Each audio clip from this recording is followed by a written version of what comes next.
Le doy la palabra a la doctora para que nos presente su trabajo. Doctor, muchas gracias. Buenas noches.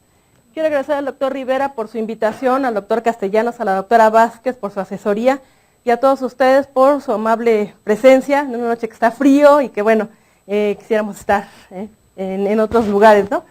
Bueno, y el tema que vamos a ver hoy es el manejo perioperatorio del paciente con enfermedad psiquiátrica. No quise dejar pasar esta oportunidad de mostrarles esta imagen donde vemos el Manicomio General de la Castañeda. Esto a razón de que, bueno, se cumplen 100 años de la psiquiatría en México. Hice una foto de 1910 cuando se inauguró este hospital por Porfirio Díaz. Es el hospital actualmente, el Hospital Psiquiátrico Fray Bernardino Álvarez, donde se trasladaron todos los pacientes que se encontraban en este hospital anteriormente. Y bueno, esta imagen que bueno, me gusta presentarla siempre que tengo oportunidad de hablar sobre este tema, porque se titula La extracción de la piedra de la locura. Y nos hace reflexionar un poco sobre la concepción que tenemos de los pacientes psiquiátricos. Muchas veces los vemos como algo mágico, como comentaba el doctor Castellanos, como algo que nunca se nos va a presentar, como algo que, como pacientes que están recluidos en un área y que nunca vamos a tener el contacto directo con ellos. Y precisamente en esta imagen es lo que presenta, es lo que representa la charlatanería que a veces ¿no? Abunda. Esos pacientes en algún momento están rezagados, están olvidados. Y bueno, tenemos que hacer un abordaje más científico de ellos. Y nosotros con ese don que tenemos como anestesiólogos de la observación, de la clínica, pues yo creo que podemos ofrecerles mucho. Y van a darse cuenta que bueno, se requiere una valoración muy completa, un acercamiento a estos pacientes, porque muchas veces ellos no pueden expresar realmente lo que están sintiendo. Y es el objetivo de esta plática, sensibilizarlos un poco de la necesidad pues, que tienen estos pacientes psiquiátricos.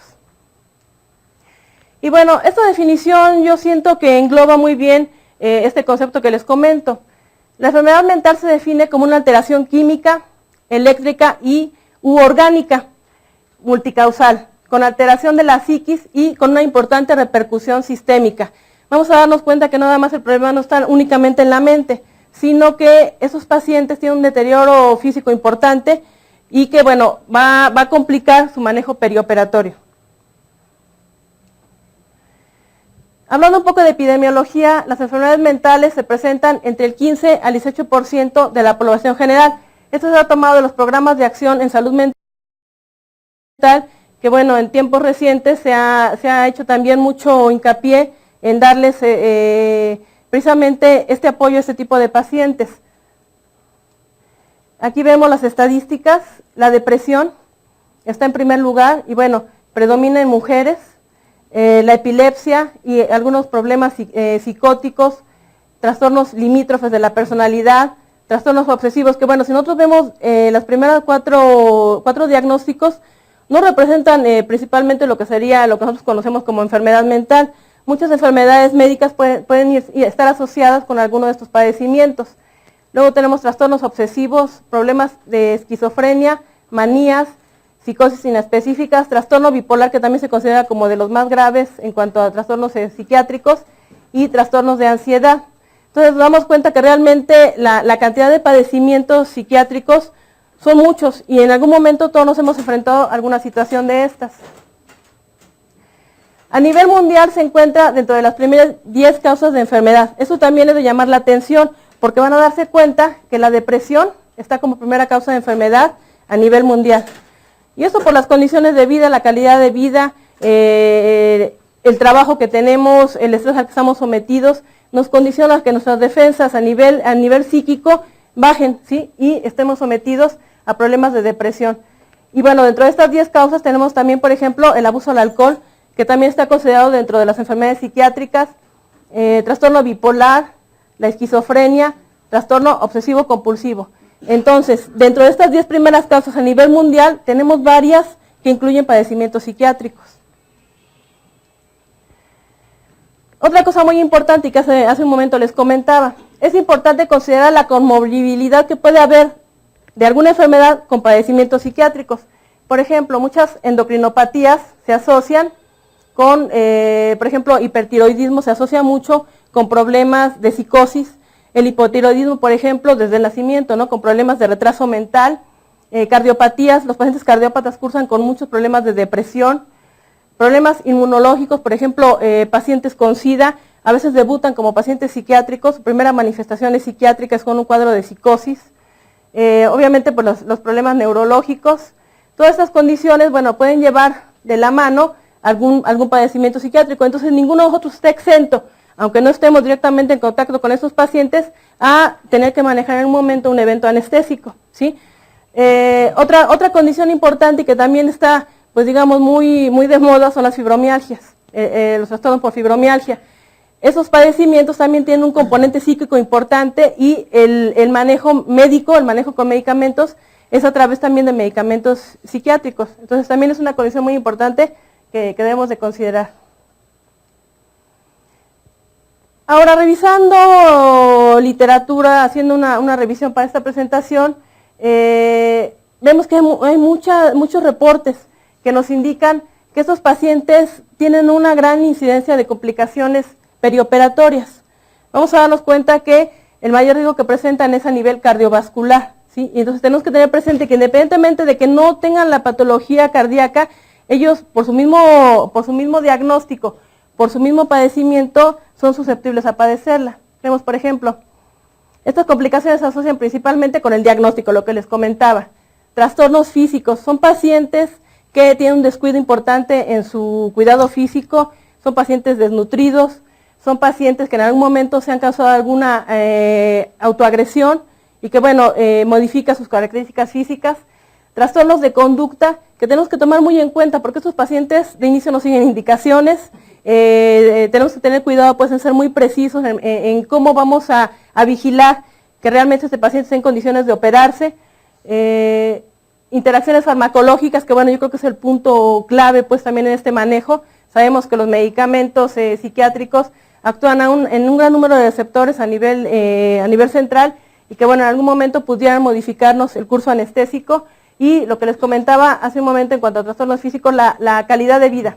Este aspecto también es muy importante porque son pacientes que aparte del problema mental, tienen problemas de farmacodependencia, de alcoholismo, de tabaquismo, y esto todavía, aunado pues al problema que ya les comentaba, todavía esto nos va a complicar la situación anestésica.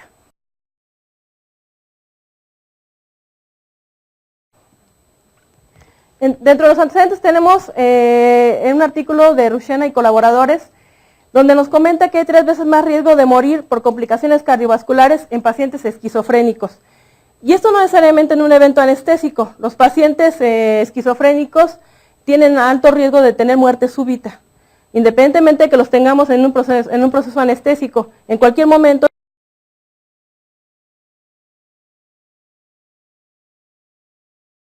estos pacientes pueden presentar esta complicación.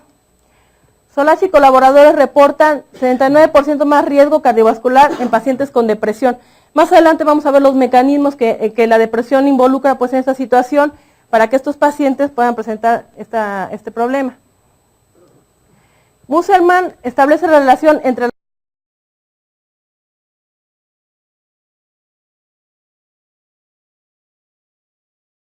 la depresión y el riesgo cardiovascular y los mecanismos que lo condicionan, que les comento más adelante, los vamos a mencionar. Y bueno, Brown, Fusar, Fosberg nos hablan del estilo de vida y el riesgo cardiovascular. Lo que les comentaba hace rato, esos pacientes tienen una calidad de vida muy deficiente, a veces son abandonados por los familiares, no siguen las indicaciones médicas, tienen abuso de sustancias, alcoholismo, tabaquismo, trastornos de nutrición que los condicionan y los mismos medicamentos que condicionan a que tengan problemas de obesidad, por ejemplo, y bueno, nos va a modificar entonces su aspecto físico. Otra cosa muy importante, Glassman y Weddington nos hablan mucho sobre la influencia que van a tener los medicamentos en estas patologías cardiovasculares. Por ejemplo, y el más temido, digamos, sería un problema de prolongación de QT por los medicamentos antipsicóticos. Entonces tenemos que tener una monitorización muy estrecha de estos pacientes para detectar oportunamente esta situación. Y bueno, la polifarmacia, son pacientes que toman antipsicóticos, antidepresivos, estabilizadores del ánimo, algunas benzodiazepinas y bueno, algún otro medicamento agregado y bueno, algunas a veces recurren ellos a plantas medicinales, o sea, están saturados pues en cuanto a medicamentos que en algún momento sí pudieran causarnos alguna complicación. Y bueno, ya entrando pues en el tema, vamos a hablar de la evaluación preanestésica. ¿Cuáles son los puntos que tenemos que considerar dentro de la evaluación preanestésica? Que tenemos que vigilar así en forma muy cuidadosa y que tenemos que conocer. De inicio, bueno, hay que tomar algunas consideraciones generales como es el umbral al dolor. Estos pacientes tienen un umbral diferente. Ellos no sienten el dolor igual que nosotros. Los mismos medicamentos modifican los receptores al dolor y en algún momento también pueden modificar el curso o la evolución de un procedimiento quirúrgico. Son pacientes que en ocasiones no refieren dolor abdominal, no refieren, si tienen algún problema cardíaco, no refieren dolor precordial. Y bueno, podemos entonces retardar su atención, porque son pacientes que no se van a quejar. En algunos momentos, si están en un cuadro agudo, en un cuadro psicótico, están alejados de la realidad y ellos no van a manifestar ninguno de estos problemas. ¿Qué tenemos? ¿Tenemos que suspender medicamentos? Es otra pregunta que a veces yo creo que nos causa mucha inquietud. ¿Le quito el medicamento o se lo dejo? ¿Sí? ¿Qué tanto beneficio voy a tener si lo sigo manejando con este medicamento o se lo retiro? Vamos a comentar más adelante.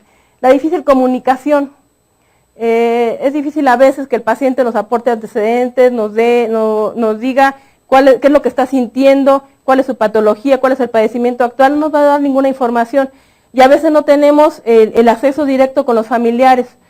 ¿Por qué no están? O sea, los familiares muchas veces dejan al paciente psiquiátrico, muchas veces lo tienen en cierta forma abandonado y tenemos historias clínicas muy limitadas, ¿sí? No tenemos antecedentes precisos de estos pacientes. Y una cosa que también nos puede causar alguna situación de duda es la autorización. ¿Quién va a autorizar que estos pacientes sean operados? Porque bueno, el paciente, si está en un estado psicótico, él no tiene la capacidad de firmar una autorización, de dar un consentimiento. ¿Quién lo va a firmar? ¿Sí? Si es un procedimiento de urgencia, si es un procedimiento programado, tenemos que valorar la situación. Generalmente cuando el paciente está condicionado pues, o se sabe que no tiene la capacidad para responder por sí mismo, sus tutores legales deben de firmar la autorización.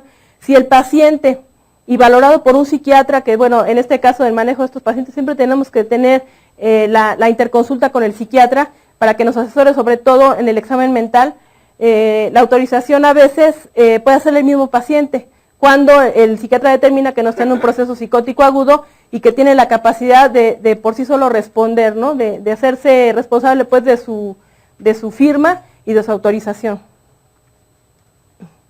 Y bueno, nosotros sabemos que la evaluación preanestésica, bueno, incluye todo el examen físico general, toda una historia clínica completa, pero en estos pacientes psiquiátricos en especial, ¿qué vamos a considerar? ¿Qué vamos a pedirle en especial a estos pacientes? A todos nuestros pacientes les vamos a pedir un electrocardiograma, es obligatorio. De hecho, en el hospital estamos procurando que a todos los pacientes desde que ingresan tengan el electrocardiograma, para poder valorar los cambios que pudieran presentarse por los medicamentos.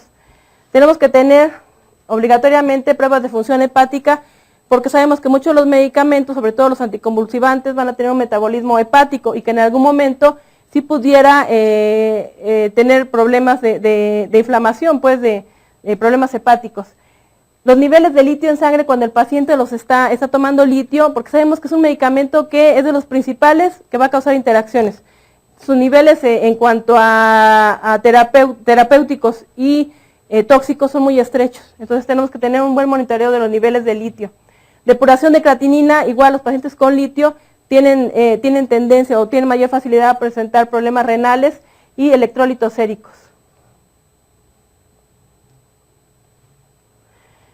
¿Qué tenemos que conocer al momento que hacemos la valoración preanestésica?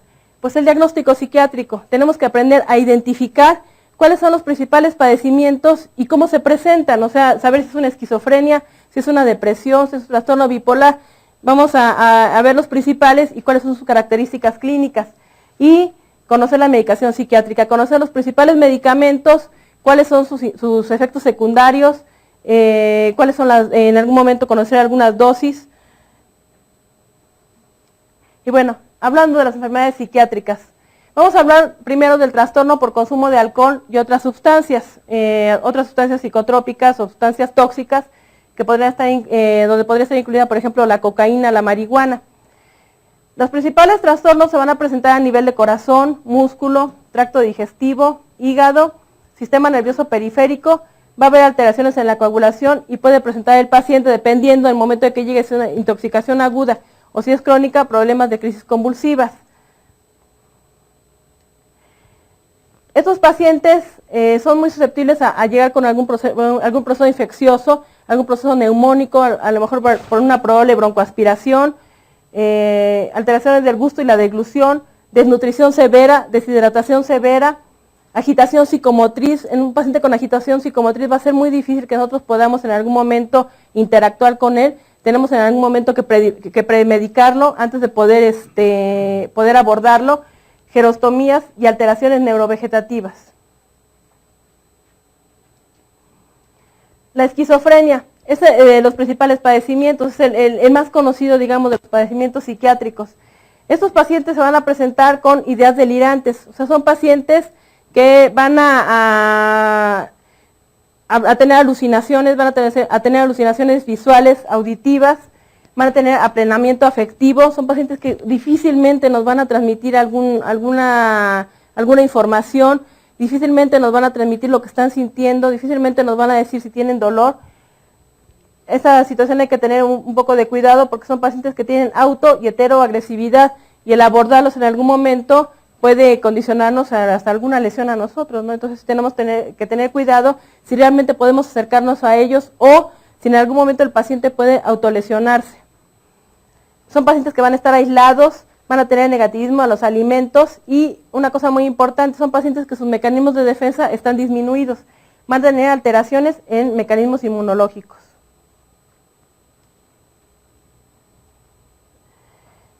La esquizofrenia también va a cursar con alteraciones en el eje hipófisis suprarrenal. Por eso les comentaba hace un momento que el diagnóstico psiquiátrico tal cual nos orienta pues a saber que ya con padecer una enfermedad psiquiátrica ya puede tener alteraciones físicas. Entonces, por esta misma alteración en el eje hipófisis suprarrenal va a tener una disminución en la concentración de cortisol y esto va a hacer que también tenga una respuesta al estrés muy diferente a cualquier otro paciente. La depresión, que está considerada dentro de los trastornos del estado del ánimo, pueden cursar con diferentes etapas. Puede cursar, por ejemplo, con irritabilidad, con fatiga, un deterioro funcional que, bueno, es progresivo, va a tener pérdida de interés a sus actividades cotidianas, actividades normales, va a tener fluctuaciones en el peso, puede cursar en ocasiones con psicosis, puede haber depresión psicótica, va a cursar con malnutrición y en algún momento, esta cosa muy importante, va a tener ideación e intento suicida. Entonces también tenemos que tener la precaución de tener vigilado a este paciente porque en el momento, sobre todo en el posoperatorio, puede presentarnos ideaciones suicidas importantes y intentos, ¿sí? Vamos a ver más adelante que sí se presentan, ¿no? Y bueno, la depresión también cursa con una hiperactividad simpático-adrenal. Esto va a condicionar que tengan alteraciones a nivel de control neurovegetativo. Son pacientes que cursan con cuadros de ansiedad, que cursan con hipertensión, con taquicardia, o por el lado contrario pueden tener hipotensiones, ¿sí? Tienen estados de disautonomía. Son pacientes que tienen tendencia a la trombosis y a la inflamación vascular.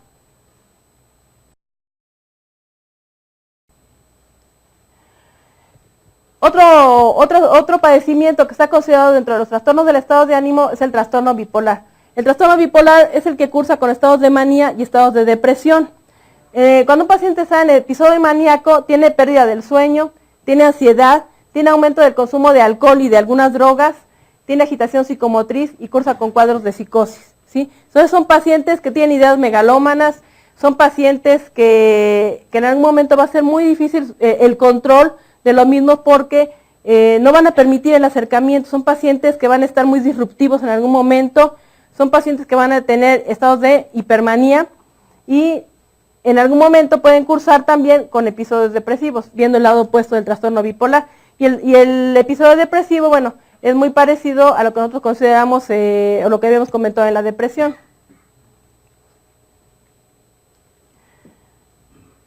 Los trastornos de ansiedad. Que bueno, el trastorno de ansiedad no necesariamente es un padecimiento psiquiátrico. Un paciente que está programado para una cirugía puede cursar con un trastorno de ansiedad y bueno, puede cursar con ataques de pánico, puede cursar con manifestaciones somáticas, por ejemplo, disnea, dolor precordial, mareo, desmayo, ¿sí? Pero son pacientes que, bueno, su esfera psicológica no está muy estable, entonces tenemos que manejarlos y premedicarlos en forma adecuada. Y los medicamentos psiquiátricos, ¿qué observaciones tenemos que hacer o qué cuidado tenemos que tener en cuanto a estos medicamentos? Vamos a empezar con los antidepresivos tricíclicos. Estos medicamentos, dentro de las principales acciones, son sus efectos anticolinérgicos. Estos pacientes van a cursar con hipotensión ortostática, sedación, visión borrosa, aumento de peso, piel y mucosa seca, retención urinaria y crisis convulsivas si en algún momento los llevamos a límites tóxicos y cursan con algún problema de síndrome anticolinérgico. Es muy importante considerar en los medicamentos estos efectos colaterales, porque muchos de los medicamentos que nosotros ocupemos pueden potencializar este efecto y llevarlo entonces a un síndrome neurotóxico, que también más adelante les voy a presentar, que sería ya una de las complicaciones más severas, ¿no?, en cuanto a interacciones medicamentosas. Los antidepresivos tricíclicos también tienen un efecto a nivel cardíaco muy importante. Nos pueden producir taquicardia sinusal, taquicardias supraventriculares, prolongación de los intervalos PR y QT, que es donde tenemos que tener mucho cuidado, porque acuérdense que comentábamos hace un momento que estos pacientes pueden cursar con muerte súbita, retraso en la conducción AB, inversión de la onda T y depresión depresión del ST. Estos pacientes también cursan en forma rutinaria, pues, con cuadros de hipotensión y con cuadros de bradicardia. Los antidepresivos inhibidores de la monoaminoxidasa, que bueno, ya no se ocupan tanto, producen hiperactividad del sistema nervioso, hipotensión ortostática, crisis hipertensivas que sobre todo al momento del manejo anestésico sí nos pueden condicionar problemas, ¿sí? Y lo que serían arritmias, serían las dos principales condiciones que tenemos que vigilar durante el manejo anestésico. Los inhibidores selectivos de la recaptura de serotonina son los que están, pues, más de moda, ¿no? Es, por ejemplo, la fluoxetina, el famoso Prozac, que yo creo que todo el mundo lo ha escuchado, la paroxetina, son los medicamentos que más frecuentemente se utilizan actualmente, y bueno, tienen menos efectos a nivel de receptores, tienen menos efectos colaterales, pero sí son muy importantes en cuanto a la recaptura de serotonina, que en algún momento sí nos puede condicionar otro síndrome neurotóxico muy importante, que sería el síndrome serotoninérgico. Estos pacientes en algún momento pueden cursar con náuseas, con irritación gástrica, con cefalea y bueno, volvemos a tener presente la bradicardia, ¿no?, que es muy constante en este tipo de pacientes.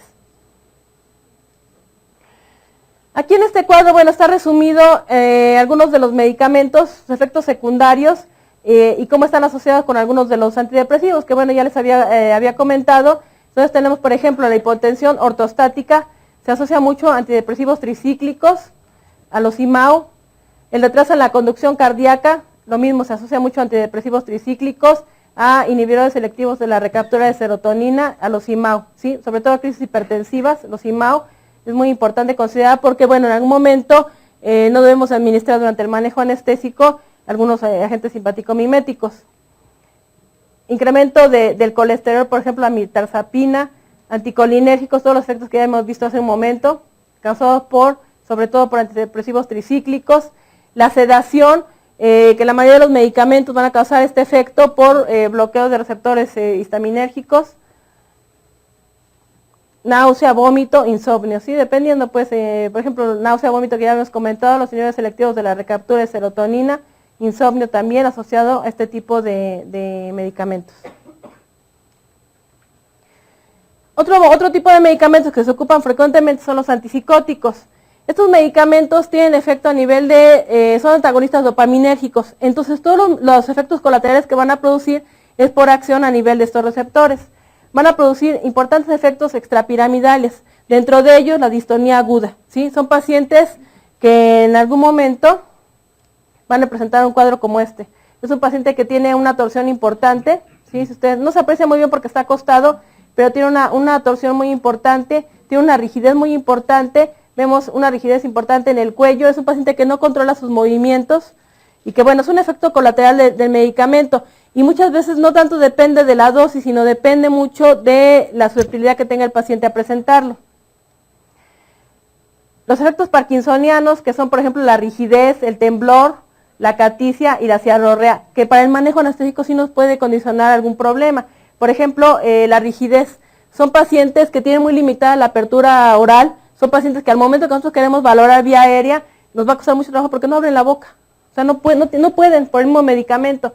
Van a tener cialorrea importante, que bueno, también nos puede en algún momento interferir en el manejo de la vía aérea. Y estos, más que cualquier otro medicamento, van a producir efectos cardiovasculares importantes. La hipotensión ortostática por bloqueo a nivel de receptores alfa-adrenérgicos, la prolongación del QT, depresión del ST.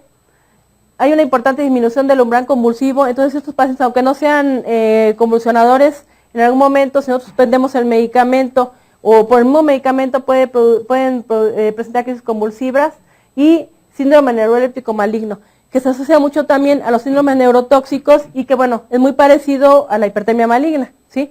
Que si los comparamos es más grave la hipertermia maligna que el síndrome neuroléptico maligno, y que no necesariamente un paciente que tenga síndrome neuroléptico maligno va a presentar hipertermia maligna. Se han hecho estudios y no está asociado realmente, pero bueno, en algún momento es una señal de alarma, ¿no?, en cuanto al tipo de medicamentos que deberíamos utilizar en ese tipo de pacientes. Y bueno, aquí tenemos algunos antipsicóticos y los efectos que va a tener a diferentes niveles. Por ejemplo, el aldol, que es de los más conocidos, va a tener sobre todo efectos extrapiramidales, efectos de disquinesia tardía, va a tener importante efecto sedativo. Y si nos vamos, por ejemplo, a medicamentos que nos van a producir efectos secundarios anticolinérgicos, tenemos la tioridacina, que es de los principales. Es un medicamento que también ya no se ocupa mucho, pero que bueno, sí produce efectos secundarios anticolinérgicos, produce un gran impacto sobre el QT, la olanzapina, la clozapina, que también en algún momento tienen olanzapina, acá está la clozapina, que también tienen efectos secundarios anticolinérgicos. Entonces, estos medicamentos tenemos que tener cuidado en cuanto a anticolinérgicos que pudiéramos nosotros manejar durante el manejo anestésico y que no nos pudieran potencializar en algún momento un síndrome anticolinérgico. Los anticonvulsivantes, la carbamazepina, el ácido valproico, por ejemplo, son medicamentos que nos pueden producir a nivel gastrointestinal, por ejemplo, vómito y diarrea.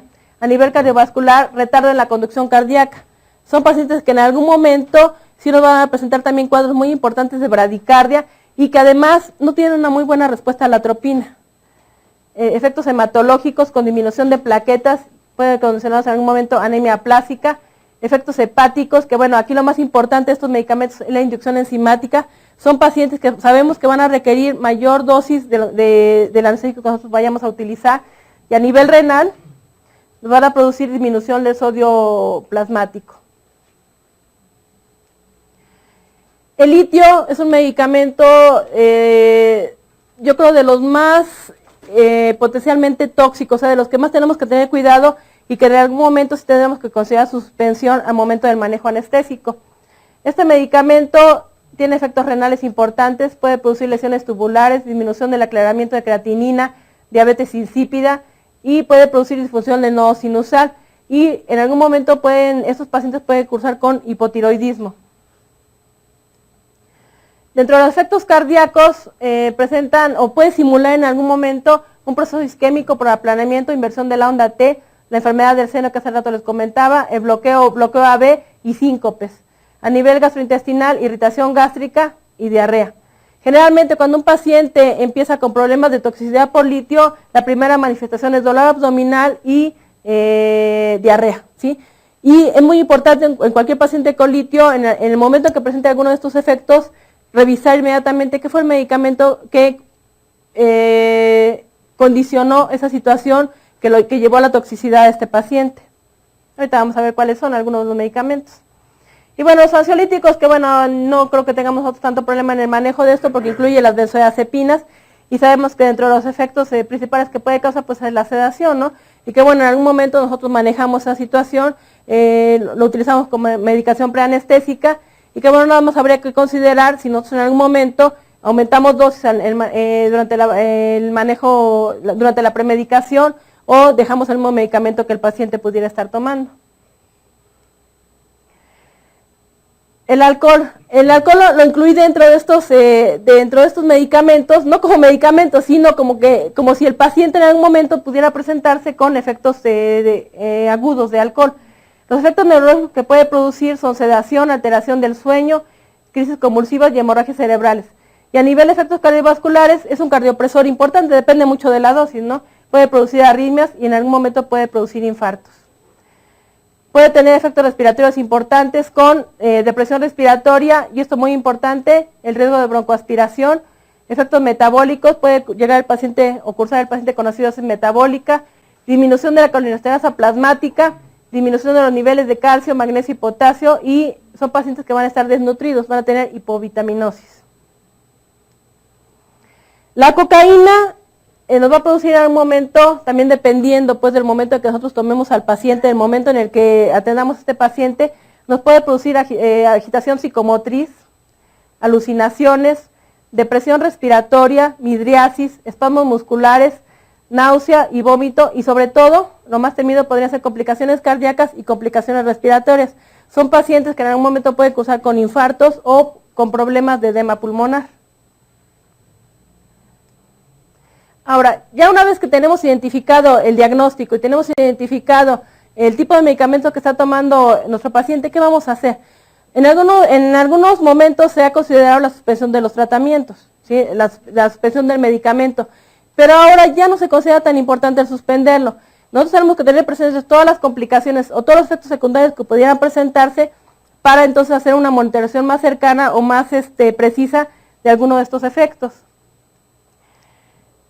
Nuestros pacientes psiquiátricos, ¿a qué procedimientos están? ¿En qué momento podemos aplicarles anestesia? Yo diría que para todo. O sea, la mayor parte de los manejos de los pacientes psiquiátricos son bajo anestesia. Obviamente para un proceso quirúrgico, para una endoscopía, en procesos dentales, odontológicos, en imagenología, son pacientes que para resonancia magnética, para tomografía no van a cooperar, o por los mismos movimientos anormales que tienen no es posible hacer el estudio. Extracción de cuerpos extraños, son pacientes que tienen dentro de su patología toman pues o comen algunos cuerpos extraños o se introducen debajo de la piel algunos cuerpos extraños, y yo creo que dentro de lo que más se hace el manejo anestésico de estos pacientes es la terapia hidroconvulsiva. Aquí hay algunos ejemplos de algunos padecimientos, ¿no? de los pacientes que tenemos en el hospital. Este paciente, por ejemplo, tiene una hernia diafragmática. Ustedes se dan cuenta que es un paciente que iba a entrar a terapia hidroconvulsiva, pero que ya no se consideró que, bueno, era un candidato por esta hernia grande que tiene aquí a nivel de hernia de Morgagni, a nivel diafragmático, tenía metido parte del epiplón, y que, bueno, la terapia hidroconvulsiva aumenta mucho la presión intragástrica y se consideró que este paciente pudiera tener pudiera complicarse en algún momento porque pudiera introducirse alguna parte del intestino, ¿no? Y condicionar una urgencia mayor. Este paciente, no sé si aquí se dan cuenta, tiene agujas, ¿sí se dan cuenta? Que se las metió debajo de la piel. Hoy precisamente llegó un paciente que se había tragado clavos, tornillos y monedas, ya no fue posible poder presentar la imagen, pero es muy frecuente. Y esos pacientes en algún momento hay que sacar el cuerpo extraño a través de alguna endoscopía o colonoscopía. Pacientes con intentos suicidas, si ustedes se dan cuenta, tiene una lesión en el cuello y que, bueno, a veces, este paciente, bueno, es una lesión superficial, pero a veces el reparar pues esta situación requiere de un manejo anestésico. Pacientes que cursan frecuentemente con abscesos perianales. Esos pacientes, por la misma calidad de vida, la misma situación de vida, y a veces llegan a introducirse cuerpos extraños a nivel de ano y recto y cursan frecuentemente con estos procesos. Con procesos de hemorroides también es muy frecuente. Prolapsos uterinos, también son pacientes muy obesas en algunas ocasiones, con un descuido total pues en su persona, y bueno, vemos que tiene un prolapso uterino importante. Este paciente, que yo creo que cualquiera de nosotros nos puede llegar en cualquier hospital, es un paciente que una arma punzocortante trató de suicidarse, ¿no? Entonces tiene una lesión a nivel de corazón, y bueno, aquí ya lo vemos con una toracotomía, ¿sí? Pero bueno, este paciente tuvo un intento suicida, y cualquier momento, pues a cualquiera de nosotros se nos puede presentar un caso como estos. Esta paciente tiene una mama supernumeraria, ¿sí? Aquí lo importante de la imagen es apreciar, bueno, la obesidad tan importante que tiene, ¿sí? Independientemente del proceso quirúrgico que vamos a realizar aquí, la obesidad tan importante que tiene, ¿no? Y bueno, ¿cuáles son, a nivel hablando de interacciones, cuáles son los principales mecanismos que pueden condicionar los problemas en el manejo anestésico? Sabemos que las interacciones se dan a nivel de inhibidores del metabolismo y a nivel de inductores, ¿sí? Muchos de los medicamentos, o bueno, que en algún momento puedan desplazar el punto de fijación a proteínas. Muchos de los medicamentos psiquiátricos van a inhibir el metabolismo, van a inhibir el citocromo P450, por ejemplo.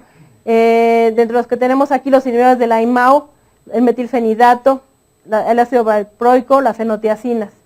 Inductores del metabolismo, ¿sí? Que en algún momento van a condicionar que estos pacientes consuman mayor proporción anestesia, carbamazepina, hidrato de cloral, fenitoína, rifampicina. Y bueno, los que van a desplazar el punto de fijación a proteínas, como serían los inhibidores selectivos de la recaptura de serotonina y los antidepresivos tricíclicos.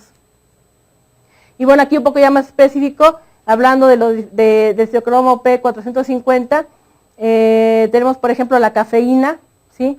De inhibidores de las enzimas P450, tenemos la fluvoxamina, inductores, por ejemplo el cigarro, y vemos que bueno, una gran cantidad de medicamentos psiquiátricos van a actuar a nivel hepático y que bueno, en algún momento sí nos pueden condicionar modificaciones en cuanto al manejo, ¿no? Sobre todo si hablamos de algunos anticonvulsivantes, por ejemplo la carbamazepina, ¿sí? Que van a tener una importante interacción, y si bueno, este paciente que tiene carbamazepina, vamos a manejarlo con lidocaína, en algún momento sí pudiera verse alterado el metabolismo de la lidocaína y tener niveles tóxicos, por ejemplo, ¿sí? Sería de los más importantes, ¿no? De los más frecuentes. La fluoxetina, que también es un medicamento que se ocupa comúnmente y que les comentaba hace un momento, el manejo de la fibromialgia, que es algo que es muy común que se presente en estos pacientes para algún procedimiento quirúrgico. Bueno, es un medicamento que se está utilizando frecuentemente para este padecimiento y si nos damos cuenta en algún momento puede causarnos alteraciones en el manejo también, ¿sí? La paroxetina, la fluoxetina también a este nivel como inhibidor de las enzimas, la sertralina, que es otro inhibidor selectivo de la recaptura de serotonina, triazolam, risperidona, fenotiacina, paroxetina. Si nos damos cuenta que actúan en diferentes niveles, tanto a nivel de inducción enzimática como inhibidores enzimáticos. Y bueno, ya aquí algunas interacciones ya más específicas, ¿sí? Si hablamos de antidepresivos tricíclicos, por ejemplo, y los IMAO, van a tener interacción con aminas simpaticomiméticas, y en algún momento, si nosotros aplicamos a estos pacientes, por ejemplo, adrenalina, pudiera condicionar crisis hipertensivas y arritmias. En este tipo de pacientes, si en algún momento presentan hipotensión, está indicado que se ocupe, por ejemplo, noradrenalina. Antipsicóticos, por ejemplo, las fenotiacinas, se ha observado que presentan interacción importante con el florano, isoflorano, con algunos antiarrítmicos, narcóticos y los barbitúricos. Y nos puede condicionar entonces hipotensión y prolongación de la condición cardíaca y sedación, ¿sí? Sobre todo, bueno, lo que sea la hipotensión y la prolongación de la condición cardíaca que nos puede llevar a problemas importantes de bradicardia es lo que tenemos que tener más presente. La carbamazepina y el ácido valproico, que pueden interactuar, lo que les comentaba hace rato, con la lidocaína, la cimetidina y los antiarrítmicos, van a producir una disminución de la acción de los anestésicos, toxicidad por lidocaína y prolongación de la conducción cardíaca. El litio, que va a actuar principalmente con los relajantes musculares, y esto va a potencializar el efecto de los relajantes, va a producirnos relajaciones muy prolongadas, y que bueno, sí tenemos que tener una buena monitorización en caso de que llegara a utilizarse, y la atropina, ¿no? Que en algún momento puede potencializar un síndrome anticolinérgico. Y son medicamentos que ocupamos frecuentemente, ¿no? Lo que ocupamos siempre nosotros, ¿no? Y que en algún momento nos damos cuenta que sí la interacción es muy, muy importante y delicada, ¿no? Sobre todo por los problemas a nivel cardíaco. Ahora, ¿qué tenemos que hacer? ¿Vamos a suspender o no vamos a suspender los medicamentos? Eso sería, yo creo que la parte principal, pues, de todo esto. Se comenta mucho que, bueno, hay que valorar el riesgo-beneficio. Si el paciente en algún momento tiene más riesgo de suspender el medicamento porque sabemos que va a cursar con un cuadro de agitación muy importante y que en el posoperatorio va a cursar también con un cuadro de agitación muy severo, dejamos el medicamento, ¿sí? Vamos a darnos cuenta que, por ejemplo, la fenitoína, ¿sí? Aquí nos comenta el día previo a la cirugía qué hacemos, le damos su dosis habitual, le damos su dosis habitual el día de la cirugía. Durante la cirugía en algún momento pudiéramos aplicarle, que bueno, aquí también esto es muy relativo, sabemos que nuestros medicamentos van a proteger a este paciente de que no convulsione, y después de la cirugía continuar la dosis B, si no es posible continuar con la vía aérea. Pero sí cuidar, porque sabemos que si en algún momento suspendemos bruscamente este medicamento, este paciente va a tener riesgo de convulsionar. Perdón, me voy a pasar para acá porque no se alcanza a ver muy bien con la luz. El fenobarbital también, ¿sí? Sabemos que en algún momento durante la cirugía, bueno, podemos utilizar tiopental para evitar pues la suspensión brusca del fenobarbital, y podemos darle sus dosis habituales. La carbamazepina, ¿sí? Durante la dosis de carga de la fenitoína o fenobarbital por vía oral se le puede dar. Se le puede dar también fenobarbital o fenitoína para evitar la interacción que va a haber a nivel hepático con la carbamazepina, y cuando esté disponible en la vía oral se le va a continuar. El ácido valproico igual, ¿no? Vemos que continuamos con el medicamento un día antes, el día de la cirugía y después de la cirugía. Los inhibidores selectivos de la recaptura de serotonina se continúan, ¿sí? Generalmente estos medicamentos ya no los suspendemos, todos los antidepresivos. Los que sí podemos suspender en algún momento son antidepresivos tricíclicos, ¿sí? Considerando, les comentaba, el riesgo del paciente. Es un paciente que tiene riesgo suicida importante, no podemos retirar el medicamento, y en algún momento el problema más importante sería la hipotensión, y en este caso vamos a utilizar noradrenalina para corregir esta situación. Se considera utilizar este tipo de medicamentos de acción directa. Los IMAO, por ejemplo, aquí sí se considera que los IMAO deben suspenderse por lo menos 2 o 3 días antes. Estos medicamentos sí tienen una interacción muy importante con medicamentos simpaticomiméticos, entonces sí hay que suspenderlos, ¿sí? Y lo más pronto posible restablecerlo. Los neurolépticos o los antipsicóticos generalmente se dejan, nada más tener cuidado de vigilar la presencia de algún síndrome anticolinérgico. El litio es de los medicamentos que sí suspendemos 2 o 3 días antes. Hay que tomar niveles de litio en el paciente, y si en algún momento se puede entrar con niveles más bajos, los niveles más bajos posibles, es lo más conveniente por la interacción que pudiera haber con los relajantes musculares. Y las benzodiazepinas generalmente, bueno, las dejamos a su dosis habitual, o en algún momento si el paciente cursa con ansiedad importante podemos incrementarlas, siempre vigilando cuadros respiratorios, cardíacos, y bueno, es importante que no suspenderlas porque en algún momento puede presentar el paciente síndromes de abstinencia. Y bueno, evitar el uso de florano por riesgo de disritmia cardíaca y crisis convulsivas en combinación con algunos psicóticos. Podemos utilizar algún otro tipo de halogenado. Hay que tener precaución importante, y aquí sí vienen las observaciones más precisas, porque en algún momento tenemos estos síndromes que sí pueden ser mortales. Hay que tener precaución con el uso de su fentanil y alfentanil, porque pueden producir síndrome serotoninérgico. Entonces son los cuadros, digamos, más graves que sí hay que tener cuidado. Sí se pueden utilizar, pero con precaución y siempre bien monitorizado el paciente. No administrar anestésicos locales en vasoconstrictor, con vasoconstrictor en pacientes que cursen con o que consuman antidepresivos tricíclicos, por el riesgo que veíamos de disritmias o de arritmias. No administrar anestésicos locales con vasoconstrictor en pacientes consumidores de cocaína por el mismo problema de disritmias o arritmias. Y bueno, el manejo posanestésico. Estos pacientes generalmente en el posanestésico pueden cursar con alguno de estos problemas. ¿Qué le vamos a dar de analgésico? ¿Sí? Porque también los analgésicos van a interactuar con los medicamentos. Si el paciente se agita, ¿qué le vamos a dar? Pueden caer en estados de confusión importante, y una cosa importante, los pacientes esquizofrénicos cursan con hilio paralítico. Entonces hay que tener precaución y una vigilancia también muy estrecha. ¿Qué le vamos a dar a los pacientes? Los AINES están contraindicados en pacientes que toman litio, porque aumentan los niveles en sangre. Por ejemplo, no podemos dar diclofenaco, ibuprofeno, naproxeno, piroxicam, porque aquí sí es muy importante el límite tóxico que les comentaba hace rato, ¿sí? Los niveles terapéuticos están en 1.2, los niveles tóxicos están en 1.5, y es tan estrecho el margen que en algún momento ni cuenta nos damos, ¿no? En qué momento aumentó los niveles de litio y el paciente empieza a cursar con problemas de intoxicación por litio. El tramadol En todos los pacientes psiquiátricos estaría contraindicado porque puede producir síndrome serotoninérgico y también se ha asociado a crisis convulsivas. Ondansetron y metoclopramida también pueden producir síndrome serotoninérgico. En este caso, en estos pacientes, como antiemético podemos utilizar el mismo aldol o droperidol, en algunos lugares todavía se encuentra. El mismo aldol es un antiemético, entonces el mismo medicamento lo protege.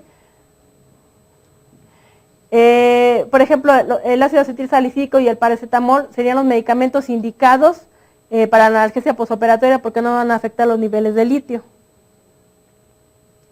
Si el paciente se agita, los pacientes psiquiátricos es muy común que si nosotros en algún momento dejamos de darle alguna de las dosis de medicamento porque no hemos podido establecer la vía oral o porque no se ha podido en algún momento iniciar con el tratamiento, curse con agitación psicomotriz y con estados de confusión.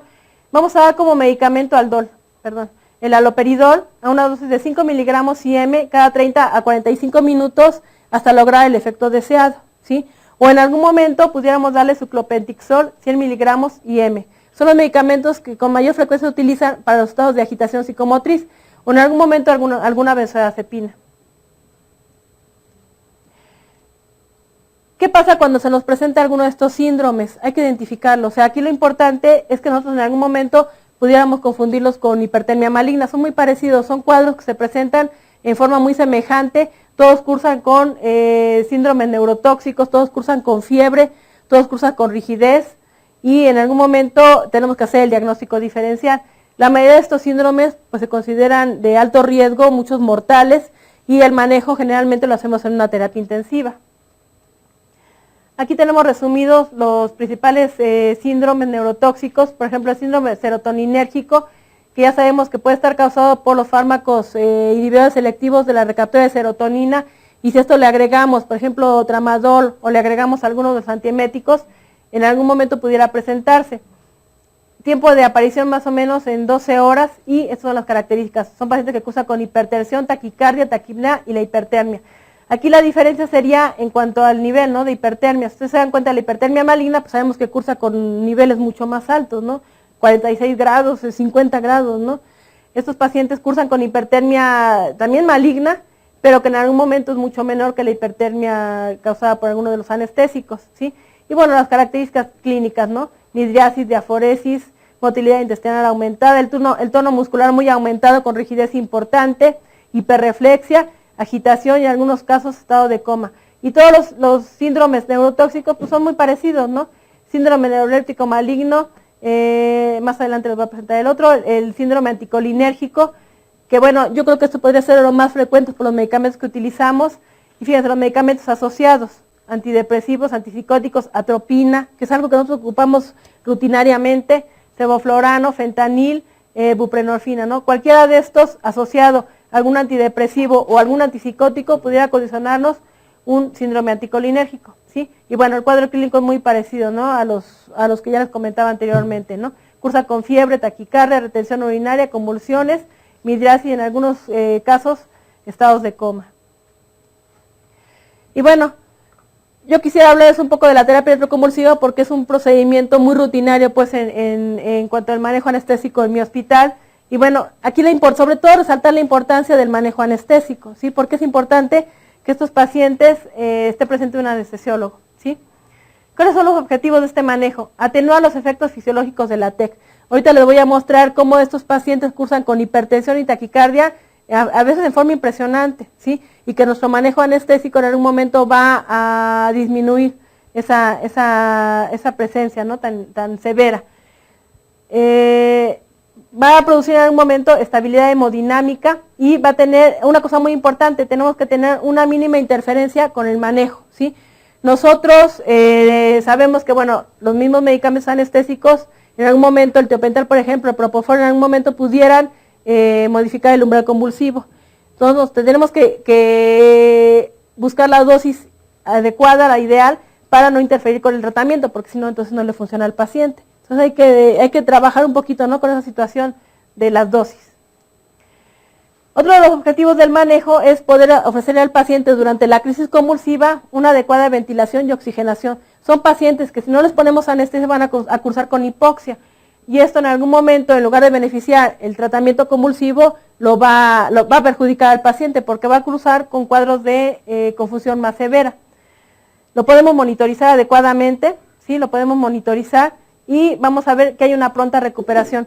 Si en algún momento ustedes han visto un paciente que se le somete a terapia electroconvulsiva con anestesia, sin anestesia, es impresionante pues la forma en que se recupera. La forma de recuperación bajo un evento anestésico es en una forma tranquila, el paciente no se agita, está bien oxigenado, sin lesiones, sobre todo a nivel oral, y si lo vemos sin manejo anestésico, un paciente que va a estar muy agitado, en algún momento tiene sangrado a nivel de cavidad oral porque se muerde, puede tener contracturas importantes, se han reportado en algunos casos fracturas, luxaciones. Entonces es muy importante, ¿no?, que nosotros podamos estar presentes durante este procedimiento, ¿sí? Ahora, ¿qué pasa cuando el paciente se le somete a un tratamiento de terapia electroconvulsiva? Hay una respuesta cardiovascular también muy importante. Hay una estimulación del sistema nervioso autónomo y el paciente en algún momento puede cruzar con bradicardia o con asistolia inicial, ¿sí? Hay aumento de la presión arterial, más o menos el 30 al 40%, hay aumento de la frecuencia cardíaca en un 20% o hasta más, aumento del gasto cardíaco, aumento del consumo de oxígeno, y es muy frecuente que estos pacientes presenten arritmias, que vamos a ver que la mayoría de las veces son benignas, no causan mayor problema. A nivel del sistema nervioso central va a aumentar el flujo sanguíneo cerebral, fíjense, de una forma muy importante, aumenta la presión intracraneal y aumenta el metabolismo cerebral. Y en un momento el aumento en el consumo de oxígeno nosotros lo vamos a abastecer a este paciente a través de la ventilación y le vamos a proteger, también vamos a ofrecer protección cerebral a través de tiopental, ¿no?, que es el medicamento que con mayor frecuencia se utiliza.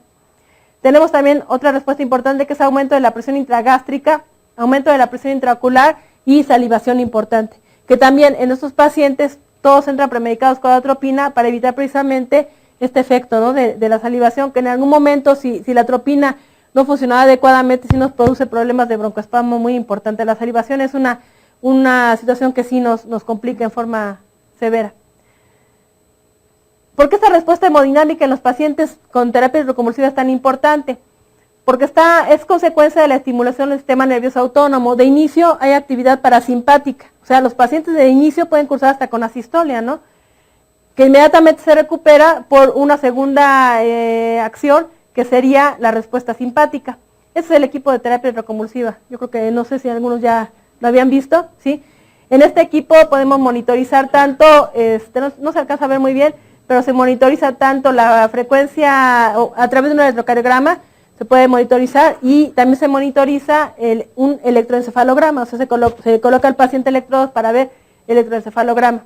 Y eso nos indica si en algún momento el paciente, por efecto de la anestesia o de la relajación, no vemos la crisis tónico-clónica física, podemos verla a través de un registro electroencefalográfico. Son los electrodos de estimulación y los electrodos de monitorización. Y bueno, estos son los botones con los que el psiquiatra regula la energía, ¿no?, que va a enviar al paciente. Generalmente se calcula por kilogramo de peso. Y por edad también. Bueno, aquí estamos haciendo el manejo anestésico de un paciente sometido a terapia electroconvulsiva.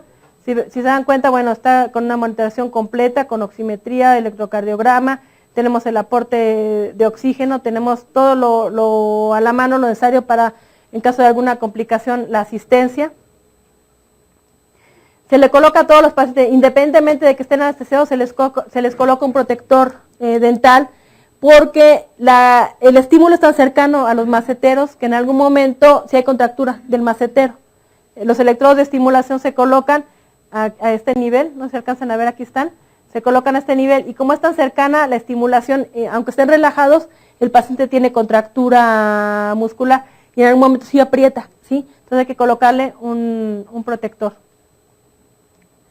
Y bueno, aquí al momento que se da la descarga, nosotros nos quitamos de la fuente de oxígeno, porque bueno, sí pudiera en algún momento causarnos algún problema, alguna chispa por ahí, y bueno, vemos la monitorización completa. Y bueno, aquí se nos presenta entonces cómo es la respuesta tan importante a nivel de lo que sería la frecuencia cardíaca. Fíjense, aquí está a nivel basal, a nivel cuando el paciente entra, se da el estímulo y cómo se incrementa en forma tan importante, y la presión arterial también cómo se incrementa en forma tan importante. Es mínimo pues el tiempo, generalmente la crisis convulsiva dura de un minuto a minuto y medio, y después de este tiempo inmediatamente el paciente recupera. Aquí depende mucho del paciente, ¿no? De la edad. Si es un paciente joven tenemos una recuperación generalmente inmediata. Si es un paciente ya de edad mayor, pues sí tenemos cierta dificultad en la recuperación, ¿no? Pero generalmente, inmediatamente después de que termina la crisis convulsiva, vemos esta caída importante, ¿sí? Y aquí tenemos algunos trazos, ¿no? Si ustedes se dan cuenta, este paciente durante la crisis cursó con alguna arritmia, ¿se dan cuenta?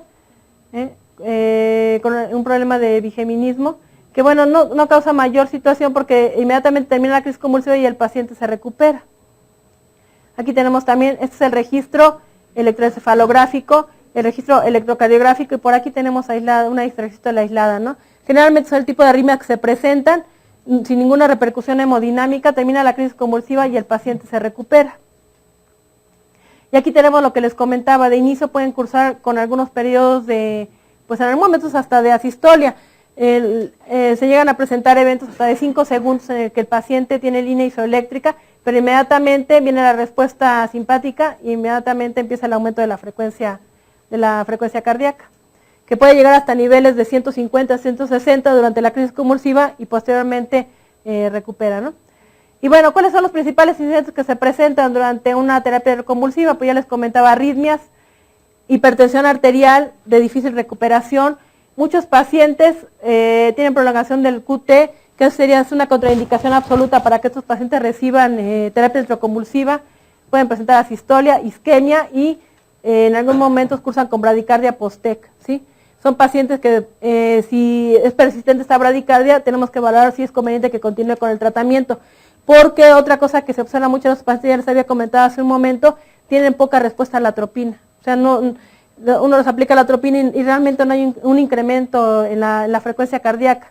Y eso nos limita mucho, ¿no? Porque en algún momento si presenta una bradicardia más severa, tendría que considerar otro tipo de medicamento, ¿no? Bueno, es una paciente que, bueno, si nos damos cuenta, ¿no?, de la característica de un paciente psiquiátrico, es un paciente que está sujeto, que tenía problemas de autoagresividad y heteroagresividad, y que bueno, se impone, ¿no? Un paciente psiquiátrico de repente se impone si lo vemos con esas características.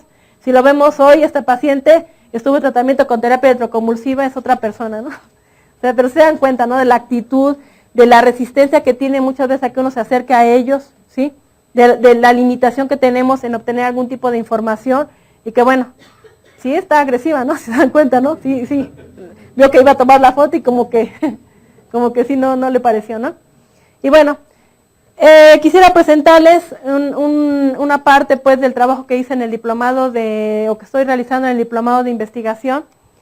Es un reporte preliminar en donde estamos haciendo el estudio en el Hospital Psiquiátrico Fray Bernardino Álvarez para determinar los factores de riesgo más importantes, los factores de riesgo cardiovascular en pacientes con enfermedad psiquiátrica. Les comentaba, este es un estudio preliminar que tiene como objetivo determinar la influencia de múltiples situaciones. En este caso evaluamos tabaquismo, diabetes mellitus, presencia de triglicéridos aumentados, colesterol, índice de masa corporal, el mismo diagnóstico psiquiátrico, los medicamentos que toma el paciente, y vimos qué influencia tenía sobre la presencia de complicaciones cardiovasculares. Se estudió a estos pacientes en un periodo entre julio y octubre del 2010. Se realizó seguimiento a 50 pacientes al momento de su ingreso, identificando los principales factores de riesgo que ya les comentaba, y para fines de análisis se dividieron en dos grupos, los que presentaron complicaciones cardiovasculares y los que no las presentaron. Y se obtuvieron estos resultados. Se presentó un mayor número de complicaciones en mujeres, 36%, y en hombres, 34%. La edad promedio de estos pacientes está entre 45 a 48 años.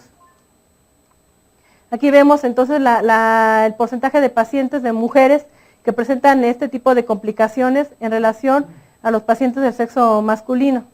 O sea que el sexo en algún momento también podría ser un factor, ¿no?, predisponente a presentar este tipo de complicaciones. Dentro de los diagnósticos que con mayor frecuencia se presentaron está la esquizofrenia, seguido de la depresión y algunos trastornos orgánicos. Son los principales diagnósticos que registramos durante el estudio. Y bueno, Las complicaciones se presentaron de estos 50 pacientes en el 60% de ellos, o sea, sí rebasa más allá, ¿no?, de la mitad de los pacientes, y igual 36 personas o 36 pacientes fueron mujeres y 24 pacientes fueron hombres. Dentro de los factores de riesgo que se asociaron está el diagnóstico. Los pacientes con esquizofrenia presentaron 30% más complicaciones. De los antipsicóticos que más problemas presentaron en cuanto a ese tipo de complicaciones está el Aldol en un 24%, la risperidona en un 24%, y las complicaciones que con mayor frecuencia se presentaron y que en algún momento sí condicionaron cuadros de síncope y 2 pacientes que tuvieron muerte súbita, son la hipotensión y la bradicardia. La hipotensión en un 38% y la bradicardia en un 17%. Los factores de riesgo asociados también a esto fueron el tabaquismo, la obesidad y la diabetes mellitus. Todos ellos presentaron un riesgo importante y vemos, al calcular, vimos que hay un riesgo relativo de 2 veces a presentar mayor complicación que cualquier otro paciente. O sea, es el doble, ¿no?, de riesgo de presentar alguna complicación de tipo cardiovascular. Y bueno, aquí vemos, tenemos representado entonces los principales incidentes que se presentaron y vemos que la hipotensión es el que con mayor frecuencia se presenta y sí se asocia mucho con que el paciente presente síncope, sin ninguna causa, de repente se levanta y cae desmayado, y les comentaba que 2 pacientes de estos fallecieron.